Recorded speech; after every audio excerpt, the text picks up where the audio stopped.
Well, hello there. You are looking at someone who just passed their National Pharmacy Tech certification exam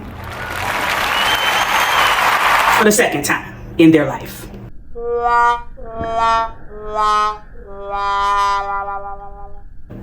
Hello, welcome back to the channel. I'm the Ignorant Intellectual, the bridge between the hood and the ivory tower. Black brilliance, formal education, not required. So yeah, about passing that test twice in my life. I was a certified pharmacy tech from like 1998 up until 2010. I started off as a cashier in a mom and pop pharmacy that my mama and my grandma used to get their medication from in New Orleans called Castellon Pharmacy. So I was like 14, got a job after school as a cashier.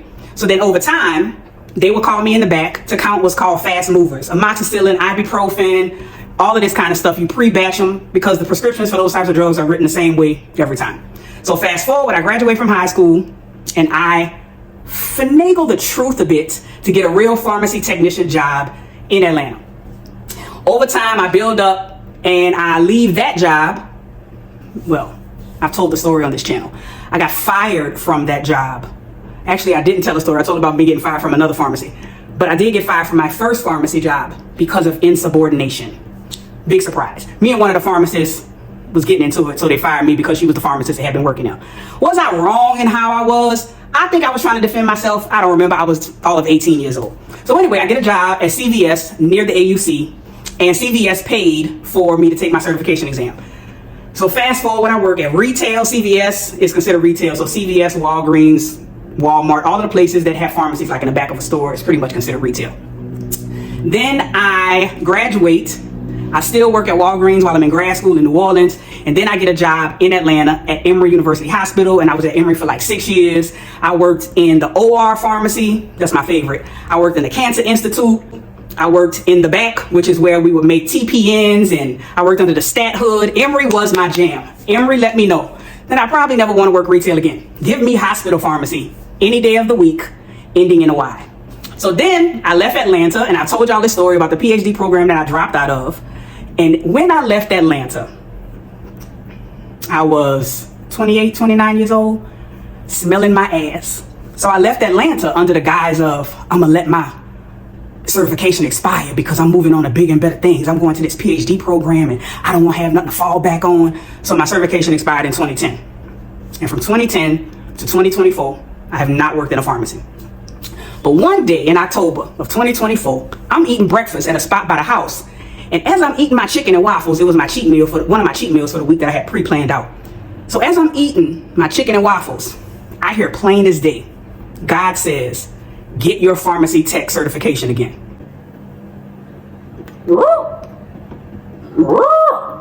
What? Never had I even considered going back to pharmacy. Getting certified again never crossed my mind. Like I said, I kind of arrogantly let it expire because I was on to bigger and better things. But one thing about me, baby, when God speaks, I be listening. When God gives instructions, I be obedient. So from the table at the breakfast place, I called PTCB, which is the Pharmacy Tech Certification Board, on the phone because back in 2009, there was no online portal. So I didn't have an online portal. So I had to call and they had to verify who I was. And then she set me up a portal in that moment. I got home from breakfast where I could see the whole thing on the computer screen, logged in, and registered to take the pharmacy tech exam again for the second time in my life. Now you have up to 90 days to take the pharmacy tech certification exam, and baby, I rescheduled that thing 2-3 times. 2-3 times. I was like, I ain't ready. And back in the day, I also used to be, and it was the very first time I ever taught college. I was an adjunct professor, and I taught the mathematics portion of the pharmacy tech certification exam because Georgia Perimeter back then had a pharmacy tech program. They have since merged with something else, maybe Georgia State, so they don't have it at Georgia Perimeter no more. But I used to teach ratio and proportions, dilutions, allegations, all that. Why? Fun fact, did y'all know that I'm a math and science geek, although I do racial equity work? Back in the day, I got into college as a chemistry pre-med major. I was supposed to be a cardiothoracic surgeon, and here we are. I took every Xavier University summer program, Math Star, Bio Star, Chem Star. My brain was very much so, and has naturally been math and science, which I believe a lot of black girls' brains are wired The disproportionate dudes we see in math and science is societal, not instinctive and natural. But anyway, so I'm registered for the PTCB exam again. And I changed the date twice. And then finally, for like a week straight, I studied every day leading up to the exam. And as I went into preparing for the exam, I said, nah, God, ancestors, please don't let me be so wore out from studying that when I get to the exam, I'm mentally exhausted. But I woke up the day of the exam feeling good. And see, what I did was I purposely did not. So my exam was at like 2 o'clock. I did not try to do math problems. Because I didn't want to discourage myself. If I got it wrong, I was going to be mad. So all I did was reviewed everything that I had done. I just reviewed up until I left at about 12:45. Went set for the exam, which they've gotten so much more strict. People must be cheating their asses off on this exam. You need the right palm and the left palm and empty your pockets. And it was just like, damn. But anyway, so I sat for the exam. And the first couple questions, I was like, but then I got my mojo. And before going into the exam, I straight up was like, because the last time I took the exam, remember, I was working in a retail pharmacy. And the national certification exam, for those of you who are sitting for it and about to study for it, it is geared to the retail pharmacy life. And the mathematics part is geared to compounding pharmacy. So you need to know how to do dilutions, allegations, ratio and proportions. You need to know the conversions between the metric system and the US system. I didn't have no temperature questions on I might have had one temperature question. But going into the exam, I was like, fuck the temperature questions. I'm not trying to remember Fahrenheit to Celsius and all that. Because it's not proportionate and it's more formulas that you got to commit to memorization. You got to know how to go from milliliters to grams, and you got to know ratios and all that. So when I sat down for the exam, I was ready. And like I said, the first couple of questions, I was like, oh, Jesus. But then I got my mojo. And before I went into the exam, I was like, God, I just need you to put on this exam the stuff that I know. Because I'm not working in retail, brand and generic don't come fast for me like it did the first time I sat for that exam. The first time I sat for that exam, I wasn't worried about, especially, I was worried, but I wasn't worried, okay, what's the generic to this brand? But shit, 15, 20 years later, I was like, Lord, I don't remember half of these damn drugs. So I was like, put on the exam what I know. So yeah, so back to when I was sitting for breakfast, when God gave me the instructions, one thing I'm going to say about that, I have learned over the course of my life that God speaks in impulses. When you get a gumption, when you get an impulse to do something and it feels almost otherworldly and it just comes out of nowhere, like take the pharmacy tech exam again, was an impulse. That's how I knew God was telling me to take this exam again. And part of it is that where the world seems to be going, I don't know why God told me to take the exam. But part of it is that in my limited thinking, because God is God and I'm me, perhaps I still need to have a very direct line to the healthcare field. So when the chips fall, when shit start popping off, I'm not outside shaking a can. I don't know. But I know that I finished that exam with 30 minutes to spare. I pressed the little button to send. I had saved a lot of, you can go back to questions on the pharmacy exam. I saved the questions. I flagged the questions, went back, answered them, tried to remember stuff. Because I'm the type of person, when I'm taking, I had to also put out of my head a very old narrative that I carried. Okay, let me add a carried, because I'm releasing that fuck shit. And that narrative is that I don't test well on standardized tests. I released that narrative the week before I started studying. I said, you 45 years old. You do not have to still carry a narrative from high school because you didn't get into Benjamin Franklin or because you didn't do well on the SATs. I did not do well on the SATs or the ACT. I'm convinced that, first of all, I probably wouldn't get into Spelman today. Second of all, I could write my ass off. My essay was so good my year, coming class of 97, that by the time I got to Spelman, they found me, administration found me in Packard Hall, asked me to come to Rockefeller Hall because they wanted to meet the kid who wrote that essay. They were like, you had everyone spellbound by, that's funny because Spelman do have a program called Spellbound. You had everyone mesmerized by your essay. If there was no essay portion in college exams, I don't know where I'd be. Because the standardized test part, but I chose to get rid of that narrative for this test. And I am speaking because it takes about a week to get your scaled score and like your numerical score. I'm speaking that I did better numerically this time than I did when I was 18, because I've done away with the narrative that I don't test well. So God speaks in impulses. Sometimes God sends you back to a place you once were, but you're different and you have experiences. And God gives you moments to release old, tired, exhausted, expired narratives that you tell yourself. I am a good standardized test taker. I had moments in my childhood where I was not a good standardized test taker. So I speak that this score is going to actually be higher than my first time taking it. So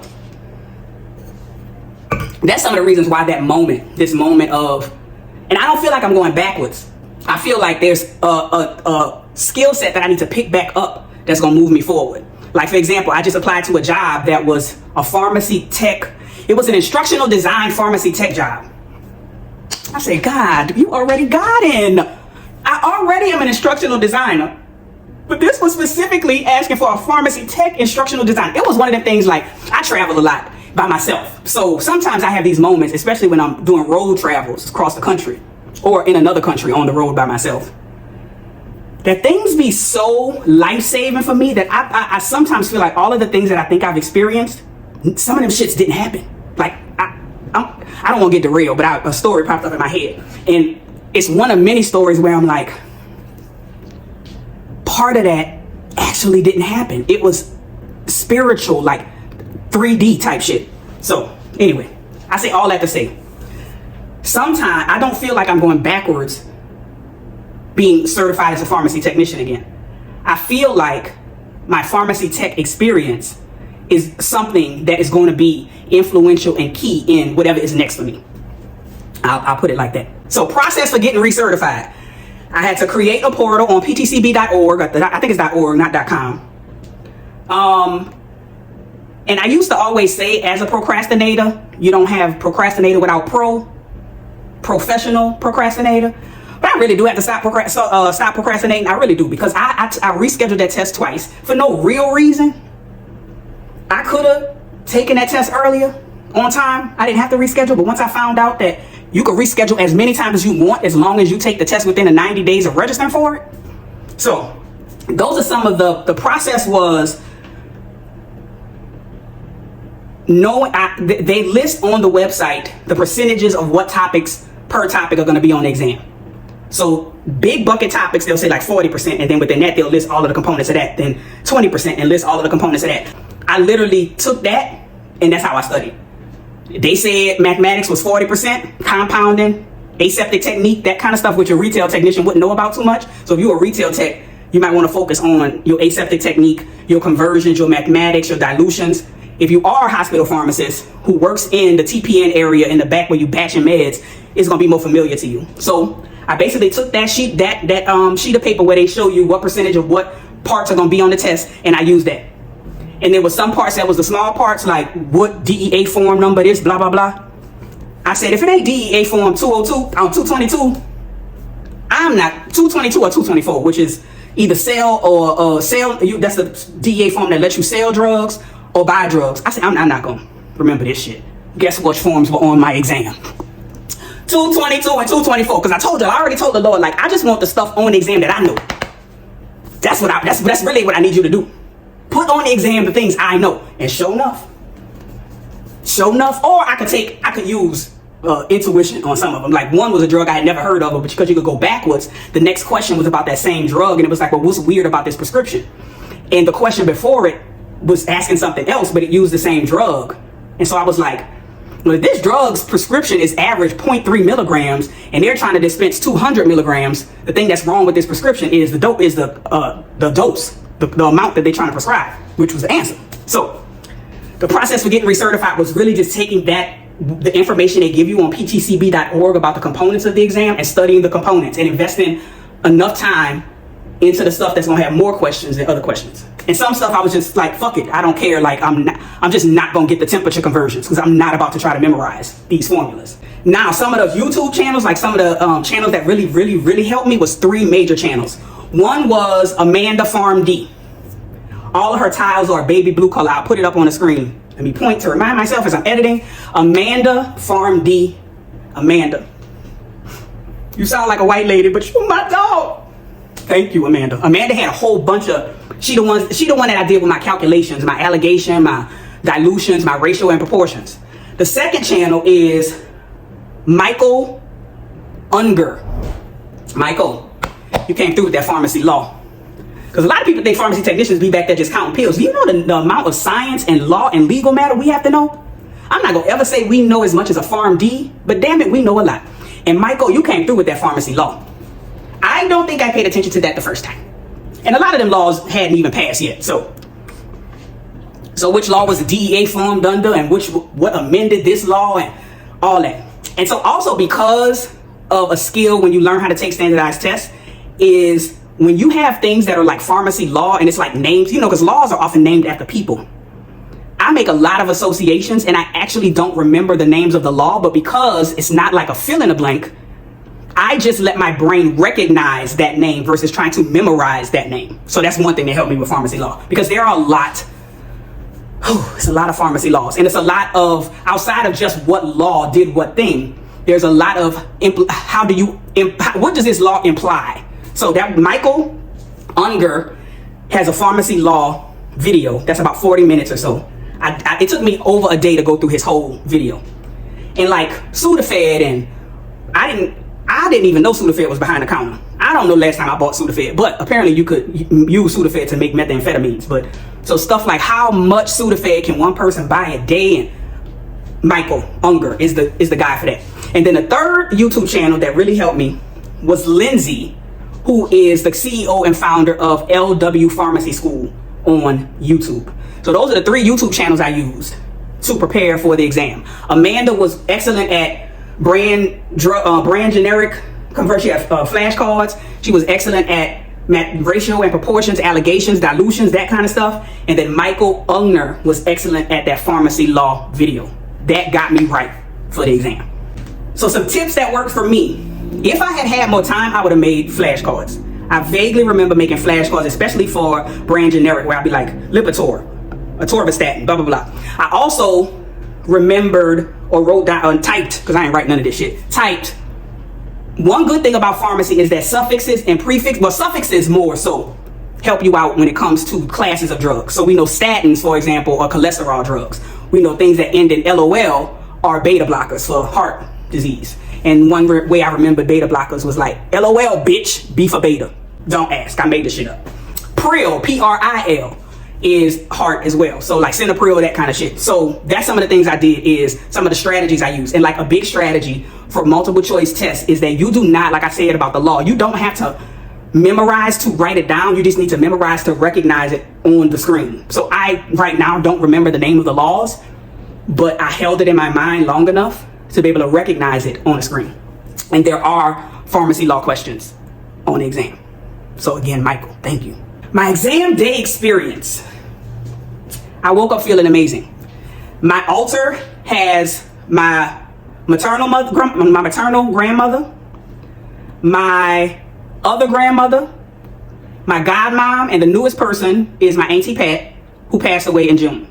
And my Auntie Pat is the biological sister of my godmom, who is the biological daughter of my other grandma. So my real grandma, my godmom's mom, my other grandma, my godmom, and Auntie Pat, they all on the altar. So I woke up that morning like, listen, today is the day of the test. I need you all to come with me to the test and be around me for the test and help me remember the things that I need to remember for the test. Y'all. So Auntie Pat's the newest ancestor, so I think she the more spunky one still. Why, when I got out of the exam, they make you lock up all your shit? So I'm reaching in my bag for my keys to go leave. And as I grabbed my keys, I also grabbed the funeral brooch thing from Auntie Pat's funeral. I almost cried, y'all. These ancestors be here for us. I have used that bag before and they never grabbed. As I'm grabbing the keys, out in my hand is the blue and white thing we all wore for the funeral, along with my keys. So Auntie Pat is telling me, I got you, niece, I got you. And so I really think I did well for that exam. So that's the way I was feeling. The exam wasn't until 2 o'clock, so it's not like I was rushing. But I had ate, I had my protein. I tried to bring my little protein water in the exam. They ain't gonna let you bring nothing in that motherfucker. Reflections. I feel very excited, although I have absolutely no idea why God told me to get this certification. I might go get a PRN job at a hospital pharmacy, which hospital pharmacies tend to have part-time jobs, PRN jobs. So maybe I work a weekend, a month, you know, 2 12s, 2 10s, a little quick 24 hour check, put that into the investment accounts. Maybe I'll do that. So yes, I have no idea why God has instructed me to take this exam, but I have been obedient and I have passed this exam, and we're going to see. Maybe the people, I applied for the pharmacy tech instructional design job. Maybe I'll get hired because they definitely said certification is required. So here we are. Some of the routes you can take as a pharmacy technician, pharmacy techs, it's a whole career. Like I legit had a career at 18. I did not know that. My first job, I worked at Winn-Dixie for a week. And this is how God works. And back then, minimum wage was $4.85. And I remember when Dixie was paying $5. And I almost missed out on a career chasing 20-something cents.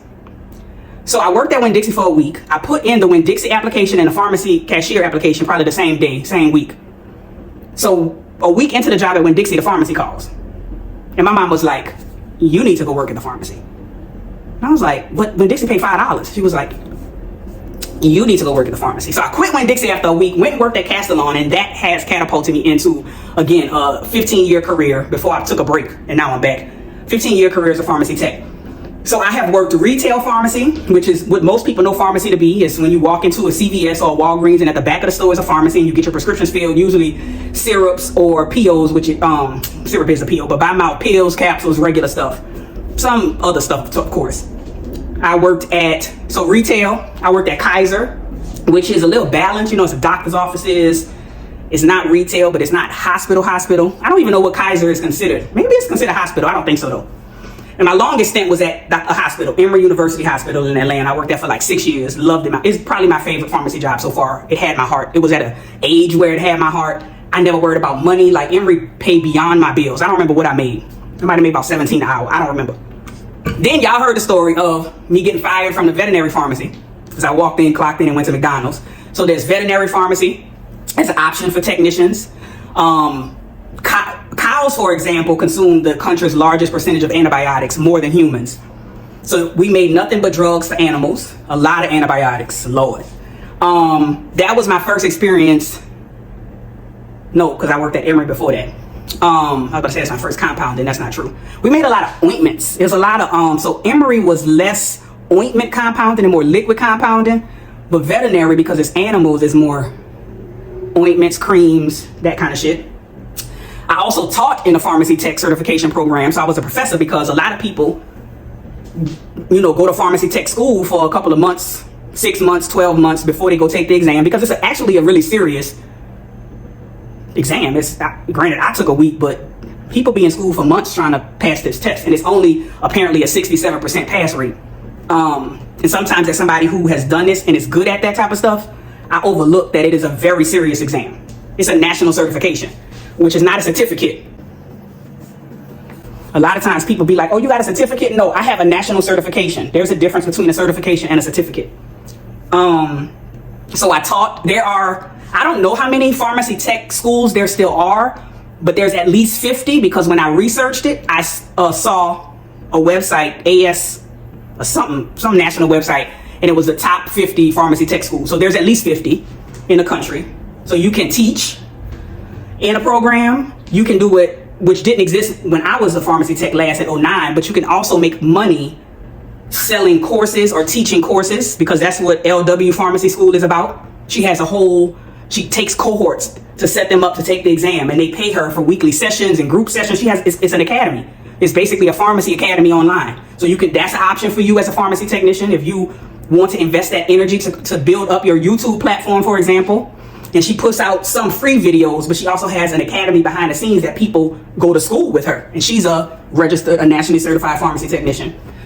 So again, you could do retail, you could do hospital. I prefer hospital. You get your steps in hospital. I slimmed down so much working. I easily got 20,000 steps a shift when I was assigned to deliver meds. If you are in the back batching, you're not going to get as many steps, but you're still standing. So it is actually amazing, more so fitness. It helps you. You're not sedentary at all working at a pharmacy, nowhere, retail or hospital. It is not a sedentary job. So if you're somebody that want a job where you're moving, pharmacy tech is the place for you. So you could teach, you can create courses. If you are someone like me, so one of my master's degrees is in biostatistics, so you can do what's called pharmacy informatics, which is the informatics side of pharmacy, which is more sedentary because you're doing analyses and like information sciences specific to the pharmaceutical sciences. So the pharmacy tech position is a career. You can make money as a pharmacy tech. No, hospitals and retail might not pay the most, but depending on what city you live, you'll be fine. But I think the most you might make as a pharmacy tech, if you a tech 3 with a couple of certifications, might be about 30 something an hour. But if you finagle it to teach and to do pharmacy informatics, if you have a statistics background or a mathematics background, you could parlay that into something else.